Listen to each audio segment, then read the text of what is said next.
Sir, आप हैं प्रभु कुमार प्रेम जी।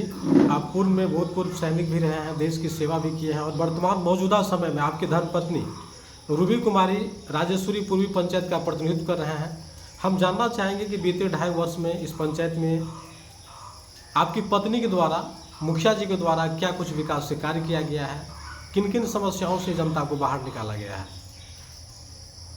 सबसे पहले तो मैं आप लोगों को, सभी चैनल को मैं बहुत बहुत धन्यवाद देता हूं कि आप लोग ने अपना बहुमूल्य समय निकाल कर और यहाँ तक पहुँचे हैं। इनके लिए मैं आप लोगों को धन्यवाद देता हूं।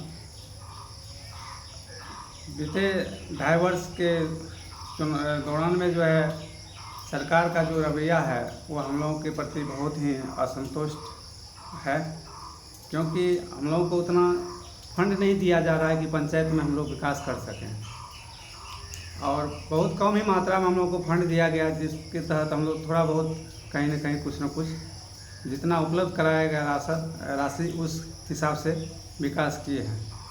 खास करके हम लोगों का पंचायती राज का जो अधिकार है, प्रतिनिधि का जो अधिकार है, अभी वर्तमान सरकार के द्वारा सारी छीना जा रहा है। हम लोगों का अधिकार वंचित किया जा रहा है। हम लोगों का अधिकार से जो काम हम लोगों को पंचायत में करना चाहिए, पंचायत में जो पैसा आ रहा है हम लोगों के पास, उसी पैसा से सरकार के दबाव के ऊपर हम लोगों को ठेकेदार को, टेंडर वाले को पेमेंट करना पड़ रहा है। जैसे कि सोलर लाइट हो गया। सोलर लाइट पंचायती राज विभाग के द्वारा जो हम लोगों को पैसा दिया गया है, ग्राम पंचायत के खाता में दिया गया है, और उस पैसा से ग्राम पंचायत के मुखिया के ही द्वारा वो काम किया जाना था। लेकिन सोलर लाइट जो है टेंडर कर दिया गया, और उनका अगर टेंडर कर दिया गया तो सरकार को वहीं से उस पैसा को रोक देना चाहिए और डायरेक्ट पेमेंट टेंडर वाले को करना चाहिए, और वही पैसा हम लोगों से पेमेंट करवाया जा रहा है। तो ये सब नहीं होना चाहिए था। तो सर, अभी पंचायत सरकार भवन है। पंचायत सरकार भवन भी पहले से जो है, जो भी मुखिया जी थे पूर्व में, मुखिया जी लोगों के द्वारा ही बनाया जा रहा था। लेकिन वर्तमान स्थिति में जो पंचायत सरकार भवन का रुतबा है वो उसको भी टेंडर कर दिया गया। मेरे पंचायत में भी पंचायत सरकार भवन बन रहा है। मैं भी पंचायत सरकार भवन के लिए 6 महीने तक ब्लॉक से, BDO साहब से बात करके बहुत दौड़ भाग करने के बाद उसको सैंक्शन करवाया। सब कुछ हो जाने के बाद उसका जो है लास्ट में टेंडर कर दिया गया। हालांकि बिहार मुखिया संघ के द्वारा अपनी समस्याओं को लेकर के 19 सूत्री जो प्रस्ताव बिहार सरकार के समक्ष रखा गया था, उन्हें भी खारिज कर दिया गया। तो ये कितनी सही किया गया सरकार के द्वारा? ये तो घोर अन्याय है कि हम लोगों का जो मांग है, बिहार सरकार इस पर थोड़ा सा भी मतलब एक्शन नहीं ले रहे हैं, हम लोगों की मांग को पूरी नहीं कर रहे हैं। ये बहुत बड़ा हम लोगों का दुर्भाग्य है कि हम लोग अभी जर्जर की स्थिति में पड़े हुए हैं, क्योंकि पंचायत में जो जिस मानसा से हम लोग चुनाव जीते थे, उस मानसा में जनता का जो है मानसा था हम लोगों के ऊपर कि कुछ न कुछ मुखिया जी करेंगे, लेकिन उस तरह के हम लोग वर्क जो है जनता के प्रति नहीं कर पा रहे हैं, क्योंकि हम लोगों का जो आवंटन ही ख़त्म कर दिया गया है। आवंटन नहीं दिया जा रहा है। 2017-18 में जो प्रधानमंत्री आवास योजना का जियो टैग हुआ था, उस आवास का आज तक आवंटन पूरा करके आवास गरीबों को नहीं दिया गया है।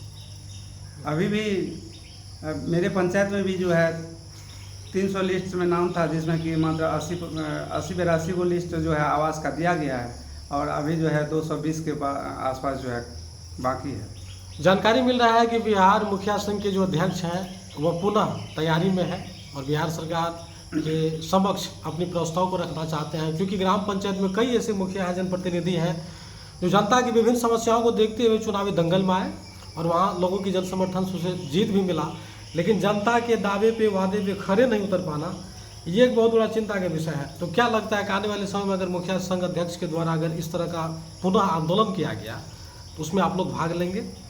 निश्चित रूप से हम लोगों का जो मुखिया संघ का जो अध्यक्ष है, उनका जो निर्णय होगा हम लोगों के लिए वही मान्य होगा, और अगर वो जो करना चाहेंगे संघर्ष, उसके साथ रहेंगे हम लोग। और अच्छा सर, पहले देश सेवा और अब आप समाज सेवा कर रहे हैं, लेकिन जनता के वादे पे खरे नहीं उतर रहे हैं। फिर भी हम जानना चाहेंगे, लोगों के बीच जा रहे हैं, उनकी जन समस्या को सुन रहे हैं, तो ये तमाम तरीके के जो वैधानिक जो समस्याएं जनता के बीच हैं उनको दूर करने में आप लोग असमर्थता जता रहे हैं, तो फिर बचे हुए जो शेष समय है उस समय में कैसे आप लोग कार्य कर पाएंगे? देखिए, देश सेवा तो किए ही हैं, लेकिन देश सेवा के बाद भी मेरा मानसा था कि जनता का सेवा करें, और वही मानसा लेके हम जनता के बीच उतरे हैं। तो सरकार तो अपने जो भी फंड दे रहे हैं उनके आधार पे हम लोग जितना काम कर पाते हैं कर ही रहे हैं, लेकिन हम लोगों का जो व्यक्तिगत जो रिश्ता है जनता के साथ वो हमेशा चलता रहेगा। रात दिन हम लोग जनता के बीच में रहते हैं और जनता के साथ मिलते जुलते रहते हैं, उनके दुख सुख में भाग लेते हैं। आपकी पंचायत में कुल कितने वार्ड हैं? 13 वार्ड है मेरे पास। 13 वार्ड में आंगनबाड़ी केंद्र का भवन जो बना हुआ है? 13 वार्ड में मात्र एक आंगनबाड़ी केंद्र बना हुआ था, और एक जो है अभी हम मनरेगा के तहत बनवा रहे हैं, जो काम चल रहा है। क्या बच्चे 2.5 वर्ष में सब बन जाएगा भवन?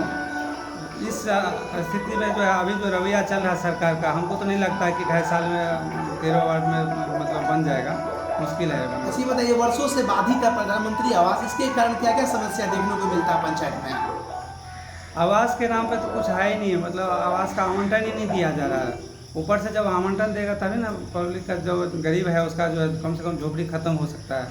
अच्छा, आपकी पंचायत में शिक्षा और स्वास्थ्य की व्यवस्था है? शिक्षा स्वास्थ्य का व्यवस्था तकरीबन ठीक है, लेकिन उतना जो है जैसे हाई स्कूल है तो उसमें टीचर नहीं है, विद्यालय है लेकिन टीचर नहीं है, तो जो विद्यालय में शिक्षक है तो फिलहाल ठीक ठाक चल रहा है। अच्छा सर, आपके द्वारा जो भी विकास कार्य आपके पंचायत में किया गया है, कभी उसका कोई आधिकारिक जांच भी हुआ है? हाँ, बीच बीच में जांच भी होते रहता है। जैसे जांच में क्या पाया गया? जो काम किए हैं पंचायत के द्वारा जो किया गया है वो संतोषजनक रहा है, उसमें किसी तरह का कोई आपत्ति नहीं रहा है। किन किन वार्ड में किस मत से कार्य किया गया है सर? तकरीबन सभी वार्ड में जो है सिस्टम और 15वीं से मनरेगा से काम थोड़ा बहुत किया गया है। अब जो आपके पास जो कुल सभी वार्ड हैं उसमें किस तरह की ज्वलन समस्याएं आपके नज़र में है जिसको आप करना चाहते हैं? सभी वार्ड में जो समस्या है, जो नाली का समस्या है, जो कि नाली होना बहुत ही ज़रूरी है, लेकिन सरकार के द्वारा आवंटन नहीं दिया जा रहा, तो नाली कैसे बनेगा? तो अभी आप मीडिया को संबोधित कर रहे हैं, देश दुनिया के तमाम लोग आपको देख और सुन पा रहे हैं, तो खास करके राज्य सरकार से और सुपौल जिलाधिकारी महोदय से अपनी ग्राम पंचायत की ओर से मुखिया प्रतिनिधि होने के नाते आप क्या कुछ मांग करना चाहेंगे? मैं तो आग्रह करूंगा जिलाधिकारी से और सरकार से कि कम से कम पंचायती राज का जो अधिकार है, मुखिया जी लोगों का जो अधिकार है, उनको पुनः वापस करे, ताकि हम लोग भी पंचायत में जो है काम करके गरीबों का जो है थोड़ा विकास कर सकें, उनको आवास दे सकें, उनका जो है सही तरीके से रास्ते का बनाया जा सके, उसके घर के सामने नाली का निर्माण किया जा सके, शिक्षा व्यवस्था उसका जो है बच्चों का स्कूल का जो है सुधार कर सके, बाउंड्री वाल कर सके। बहुत सारे स्कूल विद्यालय ऐसे हैं जिसमें कि बाउंड्री वाल नहीं है, जिसके कारण बच्चे जो है बाहर निकल जाते हैं, शिक्षक क्या करेंगे? अच्छा सर, एक आखिरी सवाल और करना चाहेंगे। आपके कई ऐसे आंशिक वार्ड हैं जहाँ जल जमाव की भी समस्या बनी हुई है, चूँकि बरसात का महीने है, इसके लिए कुछ अपने तरफ से प्रयास कर रहे हैं आप? इसके लिए हम लोग अपने तरफ से जो अभी स्वच्छता कर्मी जो है, जहाँ जहाँ जल जमा होता है, जो गड्ढा हुआ है या कुछ है तो पानी लग जाता है, तो वहाँ पे आसपास में जो मिट्टी जाम हो जाता है तो उसको स्वच्छता कर्मी के तहत जो है हम लोग साफ करवा देते हैं थोड़ा। आपके प्रखंड के जितने भी संबंधित अधिकारी हैं, चाहे प्रखंड विकास पदाधिकारी हों, PRS हो, BPRO हो, पंचायत सचिव, सबका सहयोग मिल रहा है आपको? हाँ, सहयोग मिलता है जी। आपका पूरा परिचय?